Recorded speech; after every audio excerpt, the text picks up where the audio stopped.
Welcome to the SeizeYourBusiness.com podcast. My name is Kevin O'Flaherty from O'Flaherty Law, and I'm here today with Kevin Sender from Cake Multimedia. And what we're going to discuss today is the first time we've ever discussed this, and it's a topic near and dear to my heart, but business in the music industry. So thanks for being here today, Kevin. Oh, thanks for having me. Tell me about what you do and your background. Okay, well, I've been in media publishing for pretty much my whole life. I grew up playing music, come from a music family, played all through school. What instruments did you play? Pretty much just a little bit of everything. I started out playing piano and guitar and drums in early education, and moving on through my life, I've pretty much picked up and played just about everything at one point or another. Okay. Some things better than others. Then along with playing, I also worked as a DJ for quite a long time, did a little bit of touring, did a lot of production work. I have Touring as a DJ? Touring as a DJ. Wow. How'd you fall into that? It's just something that I decided that I wanted to do, and with a good deal of practice and work, I started working locally as a nightlife DJ. Just pursued traveling and made connections, and it just kind of happened. A whole lot of work, nothing like that. It just kind of happens by accident. So, something that I focused and worked on for quite some time, and something that I also kind of grew out of. Nightlife is great; it's a great place to work, but everybody burns out on it eventually. Some of us just burn out on it a little earlier than others do. So yeah, I used to play in bands myself and host open mic nights, and I definitely hit that burnout point. I wasn't touring or anything, but just being up at a bar at 2 a.m, on a Tuesday night kind of gets old after a while. So. Well, it was always something that I did as a second full-time career. I at the same time, I've always had an entrepreneurial spirit, and for a long time, I had a corporate day job that I was working as kind of my full-time main source of income. And there comes a point where working a full-time day job and then working Thursday, Friday night from 9 p.m. until 4 a.m. and then waking up and doing it again. My body couldn't take it anymore, and that was kind of the end. So, I parlayed that experience into a different kind of business plan. So tell me about setting up your business and what you do with Cake Multimedia.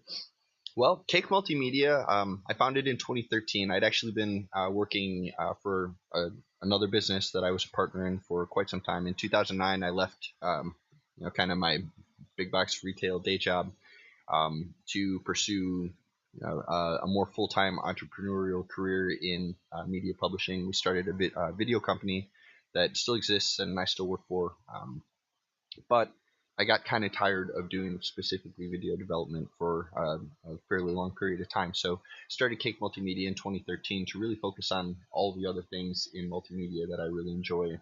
Website development, content development, and then obviously content management and distribution, which is kind of where we move into the music, not just the music industry. We also work with video production, like I said. But specifically as it relates to producers, bands, etc., distribution is one of the large features of Cake Multimedia that is a pretty powerful thing to have. So, do you record? Do you produce any music? I do record and produce myself. I have a couple of artists that we have on our label that I do production work, remixing work for. Used to do a lot of production and remixing work, not so much anymore. A little bit more business management these days, but I have a considerable amount of recording equipment kind of scattered all over the place in friend studios now.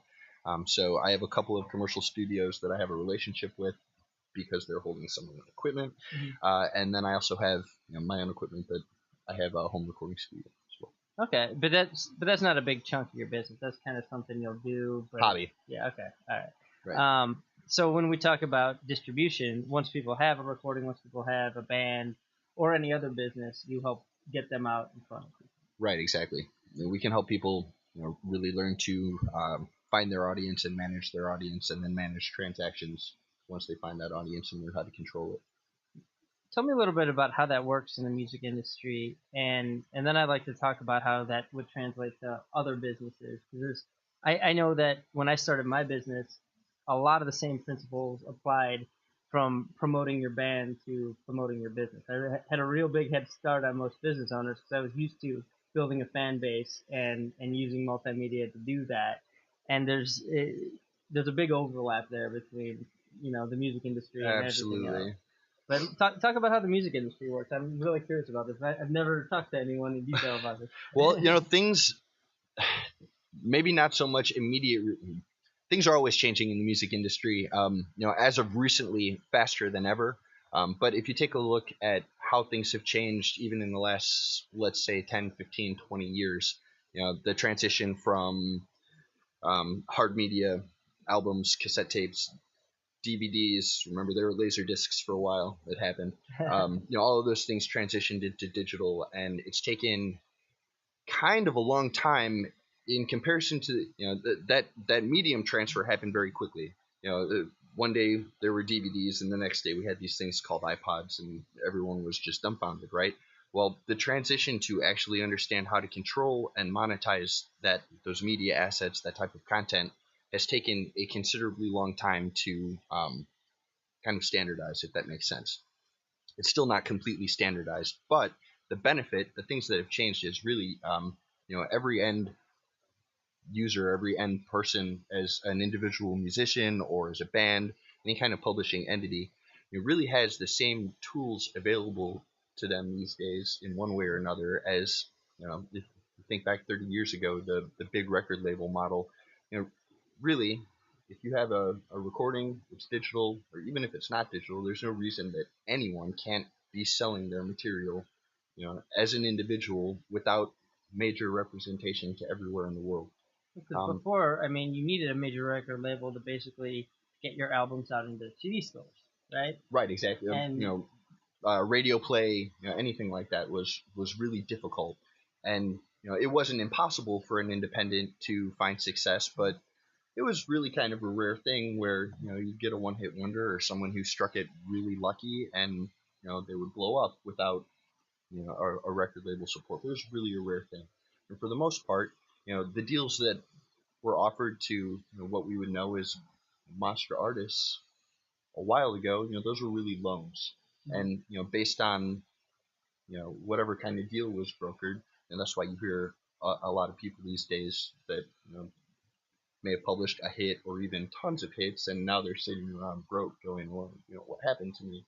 And it's really kind of the same thing that it's the same advice now to someone starting in the music industry that you would give to any small business or anyone starting out anywhere, which is really you need to understand the marketplace that you're working in. You need to be able to control your assets, understand licensing, understand copywriting. Um, it really, as an individual, you can manage your own deals these days. You can go straight to iTunes, and you can sell your content there. On the other hand, you can find an aggregator like myself, where I have a partnership with a digital distribution company, and any artist that really wants to can come to me and strike a deal to distribute their content. But, wow, it's a huge number, but I want to say the end number of sites that we have access to for digital downloading is in 650s of sites around the world. wow. Really pretty much anywhere where you can download an MP3, Amoeba Music, Amazon.com, iTunes, Sony, Xbox, all the Spotify's and Pandora's, all of our artists are in all of those places. So really the first thing that you have to do once you have a product is figure out how to get it into the marketplace. That's really the first hurdle, and that's something that my company can certainly help anybody out with. The next hurdle after that is now we have to figure out how to control our audience, right, and make them buy things, because it's great. We've all heard Taylor Swift get on get on a podcast similar to this and complain about she doesn't like her Spotify rates. But the truth is, myself as not a major label represented artist, for me, the fact that I can even have my music played on Spotify and I can collect any money from those transactions is a massive step forward for, let's call it all the little people out there that aren't Taylor Swift. So I have to chuckle every time I see that.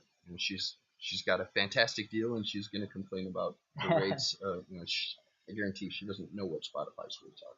Well, be I'd be careful what surprised you if say she did. about Taylor Swift, because that's my 3-year-old's favorite artist by far. So you might upset my 3-year-old if you start bashing her on the podcast. That's all right. It's and I know the words She's to only almost my all of her model. songs. She's only my data model anyways. So. So Sorry, Taylor. Nothing personal. yeah, she might write a song about you. I hope she does. The I'll sue her. yeah, well, come talk to me about that if you need to. The way I understand it though is that most of the money that at least smaller artists make is off playing shows, not selling the music online, right? Absolutely. So, the truth is, the amount of money an artist makes, an end artist after the whole entire world in the digital marketplace takes their skim is pretty small. The trick to overcoming that as an independent is definitely to work in volume. The more you publish, obviously, the more material is out there, and the more listens you're going to get. Make sure that you're really diversifying your income as well. If you're a musician, have a T-shirt, have 5 T-shirts, have 5 albums, release singles, release EPs, release LPs, get on compilations. Do everything that you can to put yourself absolutely everywhere that someone can find you. That's really the starts of it all. Then, like you said, playing performances is a huge thing.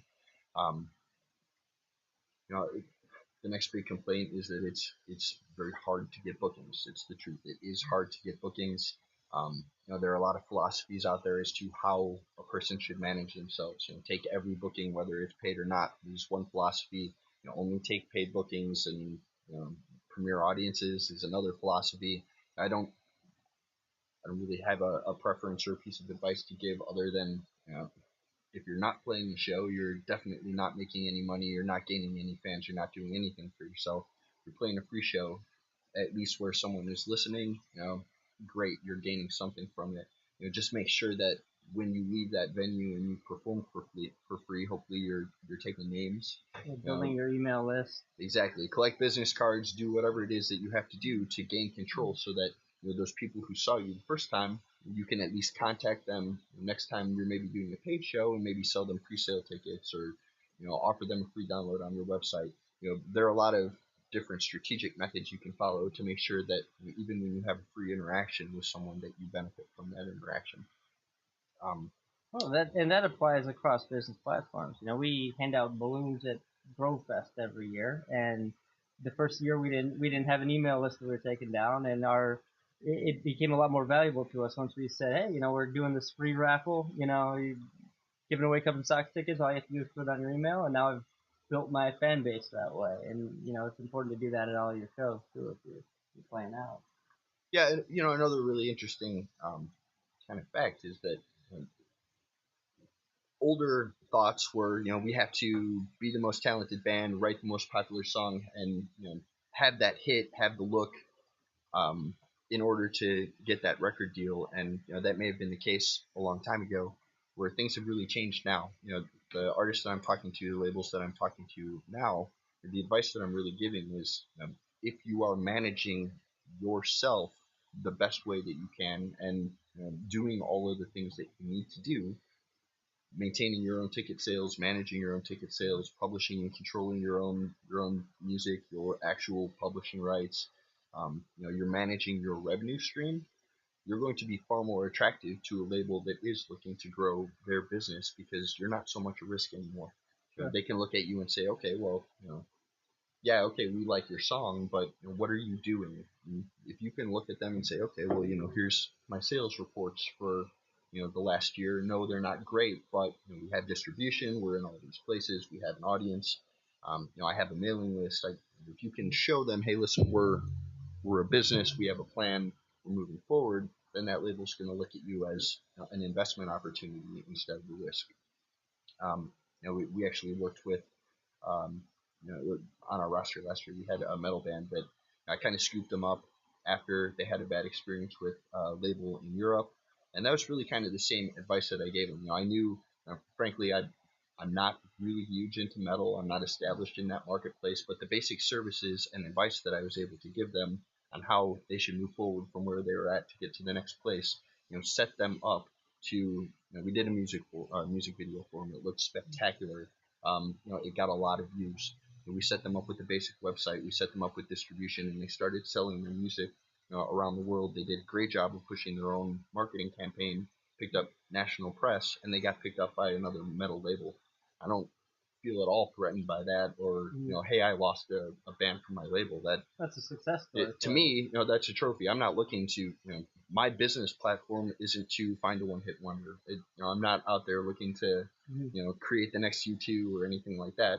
My business plan is to help artists, figure out how to move on to the next thing, whether it's the next growth of their own self-management or exactly what happened to that group, which was they got scooped up by another label, and now they're moving on to the next phase of their growth, which is a success story to me. So. Well, and for a lot of bands, I know you said bookings can be hard to get, and it kind of depends on the type of booking you're looking for. To me, it's all about fan base building. If you can drag 40 people out to a show on a consistent basis, at least in the suburbs, you can get booked at any bar you want probably, Absolutely. and you can get back there every month. And then you've got a tentpole place that you're playing every month that you can build your fan base from, and if you can get a couple of those, that's at least a start. The trick is getting people to come out to see you over and over and over again. And I don't know what the trick to that is. Well, the trick to that is managing your fan base growth yourself. Email campaign lists are a huge thing. Collect use what you have. Free song giveaways. Free whatever. Exclusive. It's entertainment. There's so many things you can do. Yeah.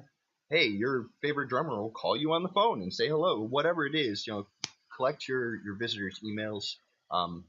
Stay in contact with those people, and basically, the first advice that I give, presentation is a huge deal. Have a professional looking website. Have your material available online, and use that place to maintain your client bases. No different than a retail store or whatever. If you're selling something, the more people that that are qualified to buy it, the better opportunity you have to sell that thing. The best, most qualified clients you can possibly have are repeat clients. Once somebody who's bought something from you, um, they'll probably buy something from you again. So, the first thing that you can do is maintain your sales from your website. It's great that you have your material on iTunes. It's great that you have your material on Amazon or wherever. And people who are passive seekers might stumble onto it. They might track back to your website. But all those people who do transactions on your website, you're going to know their name, you're going to know their email address, and at that point, you can control your interactions with them. Just the same way as a business, it's the same way you can grow a band. Go on to Facebook. If you're going to have a Facebook, don't use it to post selfies. That's not productive. Go on there and every single day say, okay, I'm going to actively go out and add 10 new fans. They like that. 20, whatever it is, you have to constantly be managing the growth of your own. When I worked in sales, we called it a lead book. But you have to manage. You have to completely manage your marketplace. It's really the only way to make it as an independent these days. I see a lot of people who, I'm going to forget some of those websites names. There are a lot of websites that you can go and join as a band, and they'll give you some services, but they maintain that control. They're not going to give you they're not going to give you lists of the people who bought your songs, for instance. And all that stuff is really important. The more you can control yourself, the more success you're going to have. So it's one thing to be on all these different musical platforms. How do you actually get listened to? If you get on Spotify or one of these other platforms, this isn't a leading question. I don't know how this works. How do people actually find you on that platform if they're not just searching your name? How do you show up on the Discover page for Spotify? Okay, well, there's a combination of things for that. First of all, you can go to your partnership with your distributor. My clients come to me and say, hey, we want to try a little bit harder to get some attention. There is room to leverage within your deal all the time. So I can go to iTunes and say, I have this artist, our deal, they give 7 cents. They're willing to give up 3 more cents. Can you give them some placement? That's one way to go about it. The other nice part about being on something like a Pandora or Spotify is that its purpose is to push new flavors to people. Mm-hmm. It's an advertisement-driven engine, so it doesn't really particularly care. Sometimes programmatically it cares, but emotionally it doesn't care which band gets played next. So by nature of being in those places, it's going to um, through keywording, through genre association, it's going to push. If I like Wilco, songs from bands like Wilco, one of our artists, 3,000 Rivers, for instance, very similar. Like that search engine is automatically going to find people that like that genre and give them new options.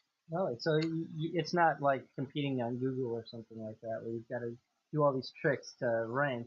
It's basically just getting it out there and do the proper keywords to. Well, much like Google, there's a couple of ways to conquer that beast, right? There, you can increase your organic search engine optimization through Google by acting the right way, by publishing content, by volume and traffic, or you can pay for it. Very similar in the music industry. You can buy placement in places if you can afford it, and if you can't afford it, then there are ways that you can go about. That volume thing is huge. If you are constantly publishing music into a genre that you're starting to affect your percentage within that genre, it's obviously going to raise the amount of times that those systems that um, the number of times they crawl you and find you and. Exactly. Sure. So, what are some of the lessons that you learned in the music industry that you would translate over to your non-music clients? Oh wow, a lot of things that I'm not sure I would repeat on a podcast. No, go ahead. This is this isn't a PG podcast. This is Just for creatives in general, it's not even directed to musicians or bands or anything like that. I've run creative internship programs with a couple of the businesses that I've worked. And I see so many young people these days going into educational programs. And, for instance, a music educational program where they come out the other end phenomenally with a phenomenal ability to engineer, whether it's a musical instrument or a software program or whatever that is.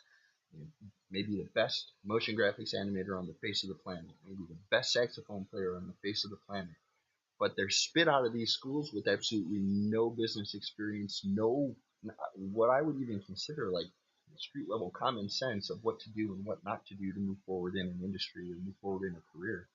Um, I would suggest that everyone take a business class in school. Take an economics class, get a really basic job. I worked at a music retail store for a really long time, and honestly, a lot of the lessons that I learned about the music industry were just from listening to guys who did it wrong and were working a job. Guys who would be in the water cooler talk, sitting around listening to guys who got a bad deal or got bounced out of a band or whatever it is. It's valuable experience, and learn those lessons from people around you. Internships are really a great experience. Young people these days, bless their hearts, do some work for free. If you don't like hearing that it's work for free, call it volunteer work instead. I don't really care, but um, you know, experience is really valuable, especially in some of these creative fields where there isn't a roadmap to how to become a rock star. To be honest with you, there's a formula, but within that formula are tons and tons of variables.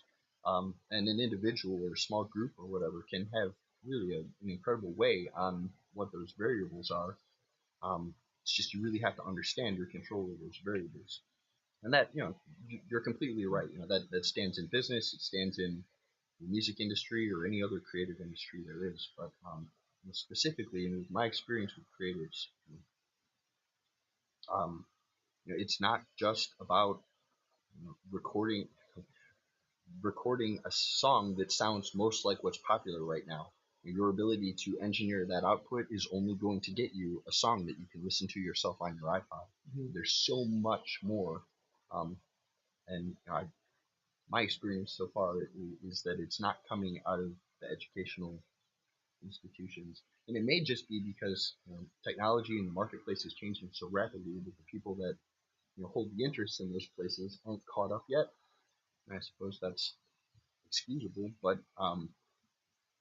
it's still, it's going to give people an edge if they can really dive in there. I have a young cousin who's in high school right now, and he's really getting into music production. And everything that I've told him is the only thing that's stopping you from being a music producer at 16 years old is that you haven't completed a song yet.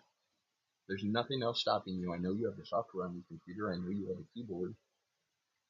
I'm your cousin.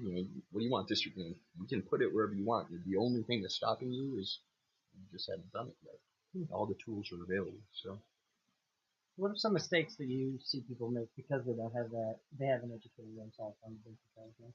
well, I see a lot of young people, surprisingly, who are still convinced that what they see, pop culture, um, you know, the big record thing is that it's still out there. And while I'm not going to say that it's not, I mean the truth is in the younger generations. Let's look at, for instance, EDM music, DJ culture right now. You know, the big label brands, to be honest with you, are guys who caught on to the digital change right away, got on it early, and they started out little individuals. Guys like Diplo and um, I Heart Comics and all the smaller brands that 10 years ago, 8 years ago were just getting started and now have blown up. They're doing exactly what I talked about. They figured out how to take control of their own marketplace and managed it themselves to grow to an enormous size. Um, so I guess just don't don't chase a dream, make it. Good advice for anybody. What? How does? I know networking is hugely important in business, and I know it's important in the music industry. My friends that have reached some modicum of success in bands have done it because they hooked up with other bands that kind of drag them along Oh and man, made friends. relationships How, are. how do you dip your toe if you're just starting a band and you want to get tapped into whatever scene you want to get tapped into? How does that work? Yeah, okay, so relationships are one of those variables in the formula that I was talking about, and it is a huge variable in the formula. So much so that I don't really like to talk about it a lot. It can break the formula. I've seen people do everything right and go out and burn bridges all day long and wreck their course. Mm-hmm. And, I've seen people, on the other hand, that really just aren't terribly talented, don't create what I personally consider to be premium products, whatever it is, and because of the manner in which they manage themselves, their relationships in whatever industry they're in, are able to find success. So, relationship management is a huge deal, and especially in the creative world, it's a really interesting thing because there's such a gray area between what an eccentric snob is and what a just a guy's a jerk, but he just works. The personalities are really interesting, and there's no. I'd hate to say there's a rule, but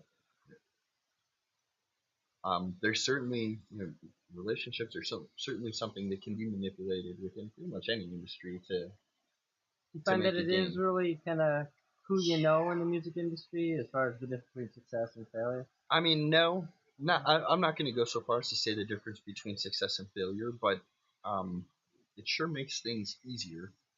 It sure makes things easier. If you know people who have been successful and have a pathway to success in what you're trying to do, um, and you can leverage that. I hate to continue to use the word manipulate because that's not necessarily the right thing to do. But if you can learn to responsibly leverage the relationships within your world and make valuable relationships, that's a huge deal. Once again, not just music industry related. It goes back to the same advice that I would tell anyone trying to start out being successful. The relationships that you have in your life, just look at your personal life. Even so, how strong your relationships are contribute a great deal to how successful you are in life. So how do you? Let's say I'm in a band and I want to get my music distributed to all these channels through you. How does your pay work for that? Is it a flat fee or is it a percentage of what the band makes? Or how do you? You don't have to quote me rates. I'm just curious how the pay on your end works for that. It's really completely negotiable. I have all kinds of different deals with all kinds of different people based on needs and you know, also how much effort I'm putting into something or I have artists that I'm working with that we've invested financially into, and that's a completely different deal than someone that I'm just picking up and doing them a favor, where I'm not really responsible for what comes of them necessarily. I'm just giving them the service. So it's really a negotiable rate. I have the ability to offer the same deal, if not better, that any major label would provide, which is I could provide up to a pass through. The end artist would collect exactly what the distribution company pays. Is there kind of a sweet spot for how far along the band needs to be, both financially and just from a production sense before they start working with you? So should they already have a little bit of a fan base, be playing shows, making a little bit of money to pay for whatever they need to do to distribute, or does someone who's saying I've got a band together, we got some songs written, I'm gonna be looking to record soon, and I want to develop a relationship? Is that a good person to talk to? No, I don't. My philosophy, first of all, on advice is I give advice to anyone who asks for it for free, because just because I give advice doesn't mean that it's necessarily always the right advice for somebody. And while I always think I give good advice, somebody else may not. So I'm always happy to talk to a person about this type of information And just see if it's a good fit. right. And everyone has to start somewhere. So just because someone isn't necessarily a potential right client for me today doesn't mean that they might not be a couple weeks down the road. And I certainly don't like to burn bridges or shun anyone from an opportunity. And also, just because someone may not be ready for distribution doesn't mean they're not ready for other types of services that we can provide. If you're looking to be a professional musician, you're looking to establish yourself in a community of professional musicians. You may not have recorded yet, you may not have your band put together yet, but you may need information. Whatever. I mean, you're certainly going to need a website to get started from, so that on your business card you can say, "Here, come find me here and contact me." So I can certainly help a person establish a professional presence early on in their career, um, before they've even decided what exactly path they want to take in the music industry. There are a lot of things people can do in the music industry outside of just performing. So. You manage people from a business perspective, because it's one thing to be the distributor and help them with the promotional materials. But you were talking about that plan that if they want to show a major record label, here's how the business of music runs for me. Is that something that you help people with, or is that something that you refer out, or? It is something that we do, kind of on a consultative basis, and once again based on really what exact services an individual or group needs. So yes, I do have what we would call kind of a 360 service offering that is kind of cultivated towards musicians, and we can do a lot of things within that service offering outside of distribution, with mastering partnerships and recording studio partnerships, and marketing and social networking, establishment, consultation. How do I start to build out that platform of where I am and who's looking at me? Branding is a huge deal. Branding, presentation. You know, um, you don't necessarily have to look like a $1 million enterprise right off the bat, but you certainly don't want to look bad either when you're trying to get started. Looks is a big deal. So, helping someone to present themselves in a professional manner as they're looking to get started are all things that we can help out with. Okay. If someone wants your help, how can they reach you? Email is kevin@cakemultimedia.com. You can certainly visit cakemultimedia.com as well. There's a lot of information there, different projects that we've worked on. You can take a look at some of the artists that we've worked with, some of the other types of clients. Cake with a K, right? Cake with a K, correct. Okay. You have a phone number you want to give out, or you don't have to? Don't worry about it. They can find you on the website. Find me on the website. Fair enough. All right. Well, thanks so much for your time, Kevin. Great having you here. Thanks for having me. It was a good time.